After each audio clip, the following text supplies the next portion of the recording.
The NFL consistently delivers some of the most exciting action in sports, but football is full of more than just exciting plays. One of the most violent sports in the world, players are constantly managing pain and injuries. You might not even realize it, but many of the greatest performances of all time have come while a player was playing through a severe injury. Here's 10 of the grittiest performances in NFL history.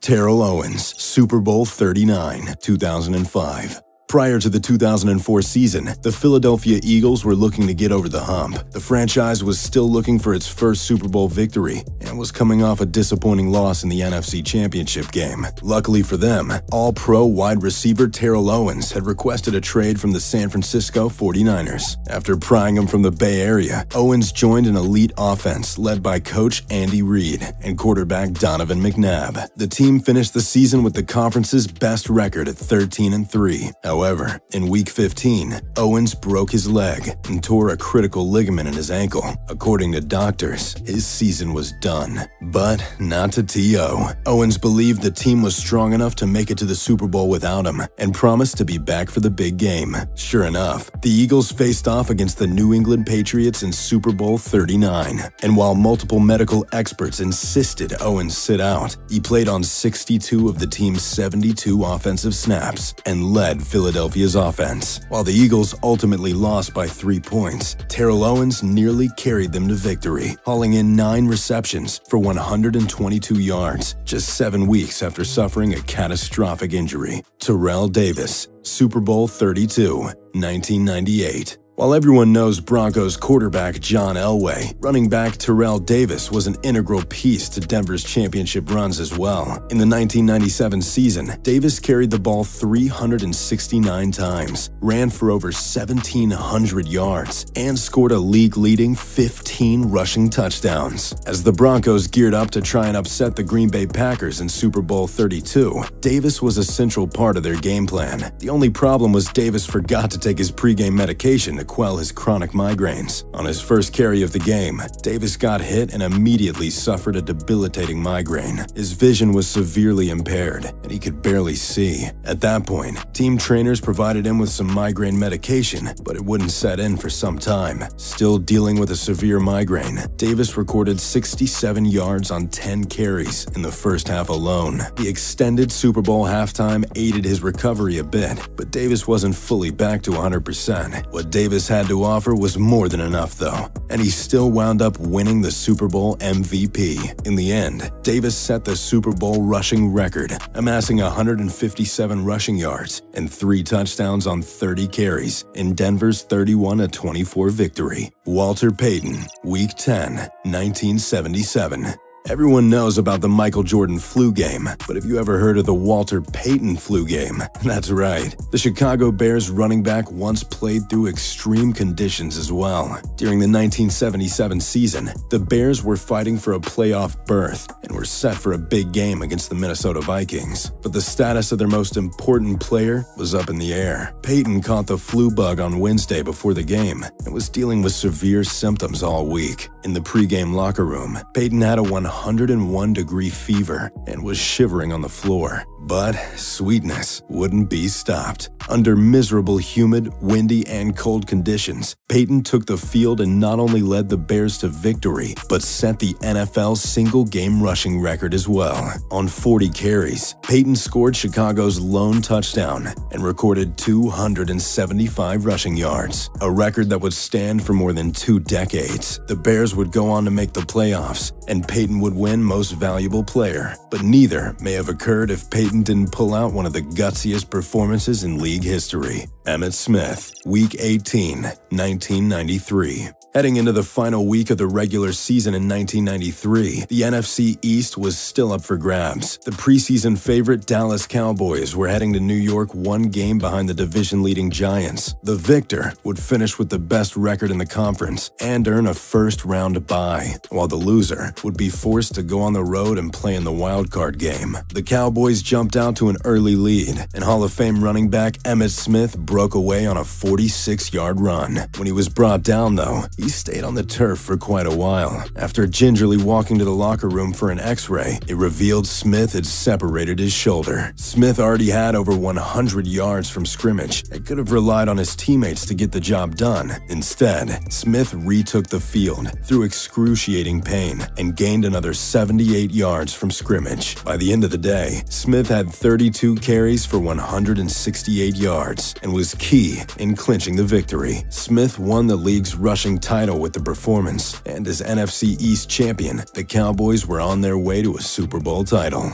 Jack Youngblood, NFC Championship Game, 1980. The Los Angeles Rams were one win away from the Super Bowl, but the Tampa Bay Buccaneers stood in their way. A strong, well-rounded team had talent on both sides of the ball. Their defense was built around a strong front seven, led by defensive end Jack Youngblood. In the NFC Championship Game, the All-Pro played every defensive snap in a bruising contest, where the Bucs were held scoreless with just 181 yards from scrimmage. Oh, did I forget to mention, he broke his leg. That's right, Youngblood broke his left leg in the lead-up to the game, but refused to miss a play. He grimaced in pain just putting on his socks before and after the contest, but still found a way to take the field. Sadly, the league did not record tackle or sack statistics, so we don't have any individual numbers to cite, but it's hard to argue with the total defensive performance. Regardless, one thing is clear. Youngblood pulled off one of the gutsiest games in league history to help the Rams reach their first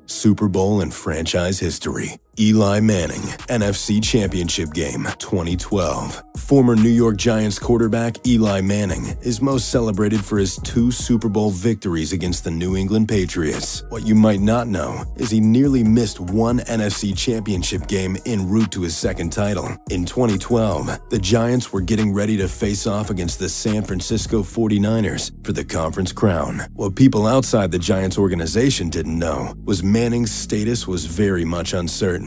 Manning was dealing with a bad flu throughout the entire week, and backup David Carr took all practice reps in his place. The media was told he just missed practice on Wednesday with a stomach bug, but was hooked up to an IV and off the field for all of Thursday and Friday as well. Luckily for the Giants, by the time Saturday rolled around, Manning was in good enough shape to go through a walkthrough. Still, Manning started the following day without taking a single snap in practice over the preceding week. By the end of the game, Manning had thrown 32 completions for 316 yards, 2 touchdowns, and no interceptions in the Giants' 21-17 victory. Who knows what would have happened if he had come down with the illness just a day or two later. Lawrence Taylor, Week 13, 1988. Lawrence Taylor is considered by most fans and pundits to be one of the toughest players in NFL history. It's hard to argue with that. One of the most ferocious linebackers the league has ever seen. Taylor was an incredible player all over the field, especially coming off the edge. The Hall of Famer's career was filled with memorable moments, but perhaps none should be more notable than his 1988 performance against the New Orleans Saints. Taylor was playing with a torn deltoid muscle in his right shoulder, a normally debilitating injury. He not only took the field,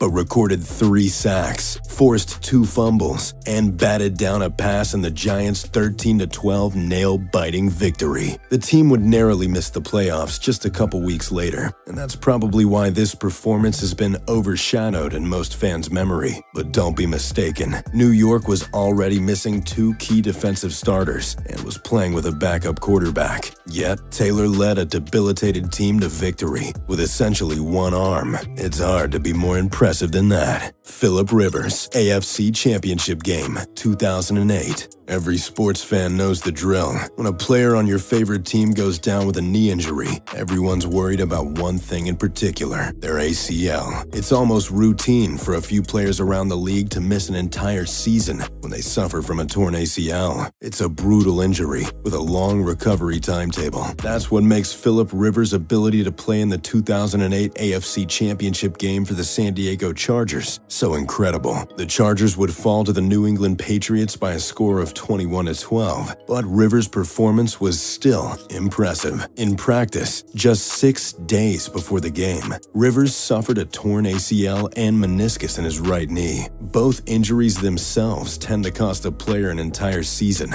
Yet when game day rolled around less than a week later, Rivers took the field for the Chargers and completed 19 of 37 passes for over 200 yards. He did throw a pair of interceptions, but managed to lead 4 scoring drives and keep the game close down to the wire. It's amazing he was even able to play at all, let alone lead a competitive team in the playoffs. Tony Romo, Week 2, 2011. While Tony Romo was never able to lead a team deep into the playoffs, there's no denying his toughness. Romo fought through multiple severe injuries throughout his career and laid his body on the line for his team's success. In 2011, the San Francisco 49ers were heading towards a 13-3 finish, and if not for a couple muffed punts in the NFC Championship game, very well could have been Super Bowl champs. One of the team's 3 regular season losses, though, came at the hands of the Dallas Cowboys when Romo led a ferocious late-game comeback and ultimately led a game-winning drive in overtime. Early in the third quarter, the Cowboys were trailing, and a hit from 49ers linebacker Ahmad Brooks forced Romo off the field. While the CT scans were unclear, it would later be revealed that Romo had a broken rib that punctured his lungs on the play. Without a full diagnosis, Romo returned to the field in the fourth quarter and led a 10-point comeback. Romo finished the game with 345 yards on just 33 attempts, including a pair of touchdowns. Even more impressively, in the fourth quarter and overtime, Romo completed 12 of 15 passes for 201 yards, including a 77-yard bomb to Jesse Holley that set up Dan Bailey's game-winning field goal. Ronnie Lott, NFC Wildcard Round, 1986. The legend of Ronnie Lott is one of the largest in football, and it should be. Lott was an incredible defensive back over his 14-season career. The Hall of Famer twice led the league in interceptions, while maintaining an even stronger reputation as a hard hitter. Receivers and running backs feared Lott whenever they were in his vicinity, but he could withstand pain just as much as he could give it out. In 1986, Lott's San Francisco 49ers were facing off with the New York Giants in the wild card round of the playoffs. Lott suffered a catastrophic injury to his right pinky, and rather than waiting for it to heal, he just had the tip of his finger amputated. Lott played in that week's game against the Giants, but the Niners fell 17-3. Interestingly, while Lott continues to be celebrated for his decision, he didn't live without regrets. After the season, he told the Associated Press, "We're becoming gladiators. If I ever become a coach, I hope I never lose sight of the fact that players are people. They feel, they have emotions. We rightfully celebrate these incredible feats, but shouldn't lose sight of the sacrifices many of them made to step on the field and help their teammates." So, what's the worst injury you've played through? Let me know in the comments down below. Thanks for watching Nonstop Sports. If you enjoyed the video, drop a like and make sure to subscribe for more content. We'll see you next time.